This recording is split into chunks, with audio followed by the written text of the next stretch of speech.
Yo, what's up, everybody? Happy New Year. Hope you guys are having a good New Year. Hopefully, y'all keeping y'all resolutions. This ain't gonna be long. I just want to discuss something real quick. I feel that there's three people who I've been following who's worked their ass off this year. Granted, there's honorable mentions. Big K, one of my personal favorites. I don't think he's lost a battle clearly in a long ass time. Like Big K is just on a roll. Just killed Math, another one of my favorites. Great battle. Actually, could have been a classic if Math was able to match his intensity and his energy. Well, he matched his intensity, but as far as like the consistent punches, man, it was just way too much for Math, and that third round was just destruction. But at the end of the day, Big K had a great battle. I thought was definitely a 2-1, possibly 3-0. And to keep it real, a lot of Big K's battles have been going like that. 2-1s, damn near 3-0s. You know what I'm saying? Like the Ill Will battle, another one of my favorites from Big K. I thought that was a great battle on both sides. Could have been a classic if Ill Will's third round wasn't, a little shaky. But I don't feel that battle gets much light either. Watch that. Big K versus Ill Will. Great battle. What I want to talk about, Danger Zone, another honorable mention.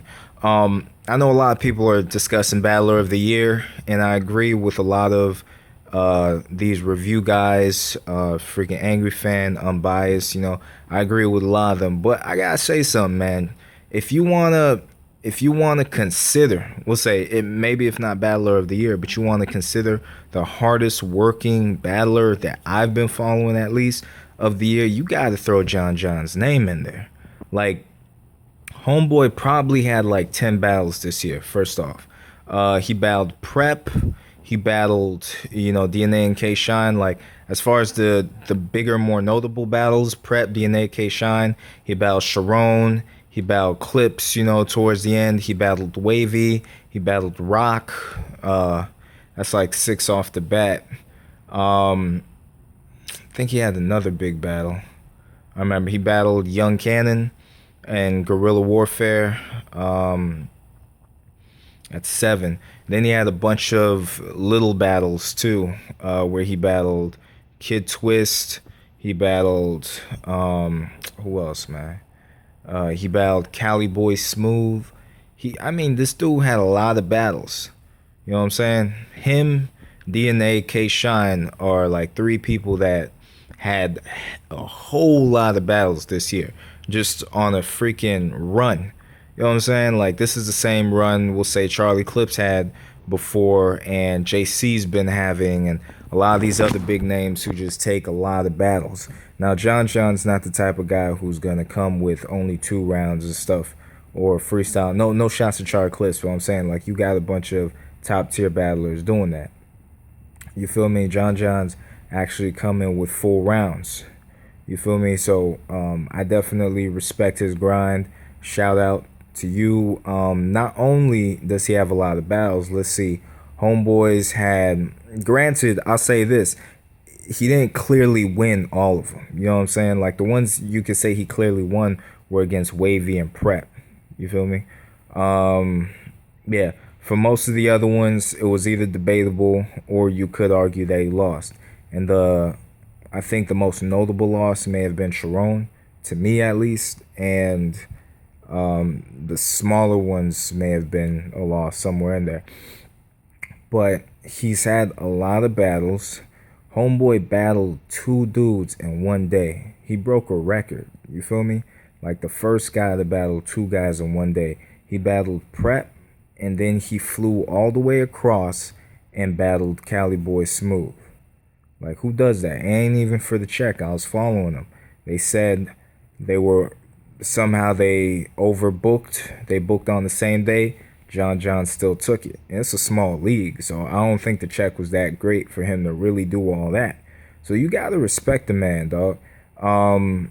He gets a lot of hate. That's why I'm doing this. Like, he's been grinding, and in the same year he started his own league. You feel me? Like as far as hard work and battlers, like he's gotta be up there. You feel me? Like, he's been working his ass off just to continuously get hate. Everybody saying, "Oh, he's trash. All he does is bite." Yeah, he may recycle a verse, you know what I'm saying? But that's like what 10% of his rounds. Like, the only time his recycling was a majority of his rounds was against Hitman, and you could say that second round against Bill Collector. But now he barely flips. You know what I'm saying? You can't hate a guy who barely flips. Every battle rapper flips. Now he's just flipping as much as every other battle rapper is, technically. You know what I'm saying? He's flipping just as much as every other battle rapper is doing. But he gets hate because he's got the stigma of being a thief. You feel me? But I don't know. A lot of the other battle rappers respect his grind. So I think the fans gotta start understanding that John John's a hard worker. He ain't up here bullshitting for you guys. You know what I'm saying? Like, um he ain't up here just not showing up or feeling himself too much. You know, he ain't on that Hollywood tip yet. And I don't even think he would, based off of a lot of what he says. You know what I'm saying? So he's definitely a respectable character. And one more thing, man. Shout out to John John for having for being able to seek talent. That's how come, you know how come I know like a lot of the people from the bullpen are gonna be crazy? Is because John John's the one who sought out Danny Myers, T-Top, and Av. Danny Myers battled John John way before he had his PG. Oh, I don't know if it's way before, but he battled him before he had his PG. And what happens? Danny Myers, bar god apparently, is like one of the biggest names as far as pins and punches go. Like, bar for bar, one of the best. You know what I'm saying? Like, he actually became like a freaking G at this point. One of the top tiers pin wise. You know what I'm saying? He's really known for his bars. John John, when he first battled him, you know what I'm saying, he had a lot of battles that day, that around that time, so I can understand why he didn't fully show up. But even though, to keep it real, even though he didn't fully show up, he didn't really get killed. You know what I'm saying? So salute. Then he found T-Top. That battle is debated. I got T-Top winning personally. At first I had John John winning, but then when I saw it again, I was like, yo, T-Top went off. But T-Top became, and you know, he gives John John credit for, you know, seeking him out and stuff like that. T-Top became the biggest PG, we'll say, of his class. You know what I'm saying? He became the biggest PG of his class. He beat everybody in UFF. He's battled Rex recently. You feel me? Like, this kid can seek out talent, because apparently these little niggas that he's been battling are now becoming like big ass names. He battled Av a long time ago. And what happens? Av is now on the come up. Av may be the T-Top, the Ill Will, and the John John the Don of his PG class. You feel me? So salute to John John for being able to seek talent. He also gave Cali Boy Smooth a shot recently. I like Cali Boy Smooth personally. I really like his style, but I don't know if Cali Boy Smooth is gonna really blow up like the others, man. He sort of messed his PG up. But at the end of the day, hardest working nigga in battle rap and most notable PG. Give it up.